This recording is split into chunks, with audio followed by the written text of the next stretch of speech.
கர்த்தருக்குள் பிரியமானவர்களே, டிசம்பர் 2 இன்றைய பனித்துளிகளின் தலைப்பானது இயேசுவின் மேல் அஸ்திபாரம். வசனம் லூக்கா 6வது அதிகாரம் 49வது வசனம். என் வார்த்தைகளை கேட்டும் அவைகளின்படி செய்யாதவனோ அஸ்திபாரம் இல்லாமல் மண்ணின் மேல் வீடு கட்டினவனுக்கு ஒப்பா இருக்கிறான். அமெரிக்காவில் மேற்கத்திய மாநிலமான கொலராடோ பாறைகளால் ஆன இடம். மலைகளுக்கும் வருடாந்திர பனிப்பொழிவுக்கும் பிரசித்தி பெற்றது. எனினும் எங்கள் மாநிலத்தில் ஏற்படும் மோசமான இயற்கை பேரழிவு பனியினால் அல்ல, மழையினால் ஏற்படுவது. ஜூலை 31, 1976 அன்று உல்லாச போக்கிடமான எஸ்டஸ் பார்க்கில் பெரிய தாம்சன் என்ற வெள்ளம் வந்தது. கால்நடைகளை சேர்க்காமல் 144 உயிரிழப்புகள் ஏற்பட்டிருந்தது.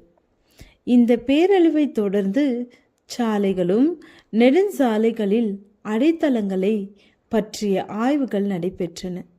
பாதிக்கப்படாத இடங்களில் சுவர்கள் காங்கிரீட்டினால் கட்டப்பட்டிருந்தது, அதாவது உறுதியான வலிமையான அடித்தளம் இருந்தது. நம் வாழ்வின் முக்கியமான கேள்வி வெள்ளம் வருமா என்பதல்ல, எப்பொழுது வரும் என்பதுதான்.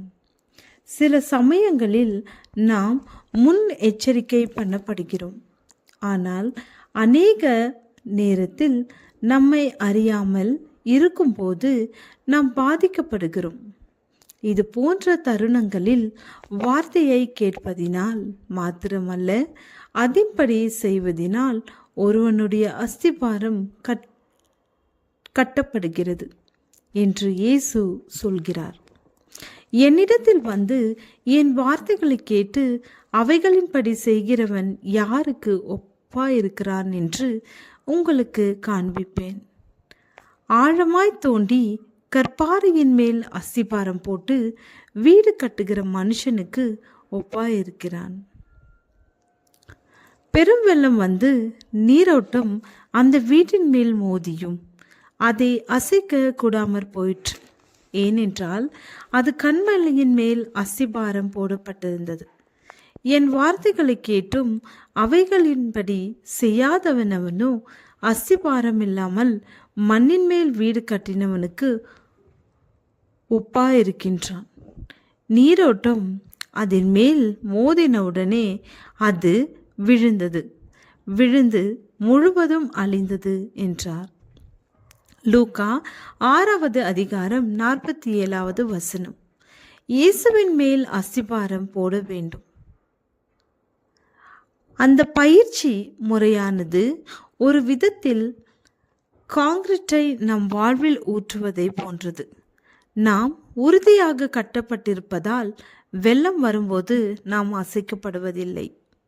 இந்த பயிற்சி இல்லை என்றால் நம் வாழ்க்கை சரிவுக்கும் அழிவுக்கும் சுலபமாக பாதிக்கக்கூடியதாக மாறிவிடும். முட்டாளாக செயல்படுவதற்கும் ஞானமாக செயல்படுவதற்கும் இதுவே வித்தியாசம். அவ்வப்போது நம்மை நாம் நிதானித்து அஸ்திபாரத்தை ஸ்திரப்படுத்துவது நல்லது.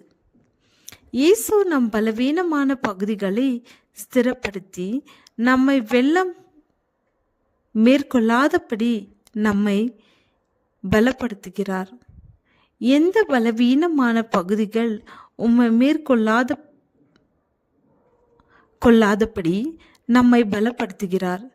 எந்த பலவீனமான பகுதிகள் உங்கள் கண்காணிப்புக்கு அவசியமாய் இருக்கிறது?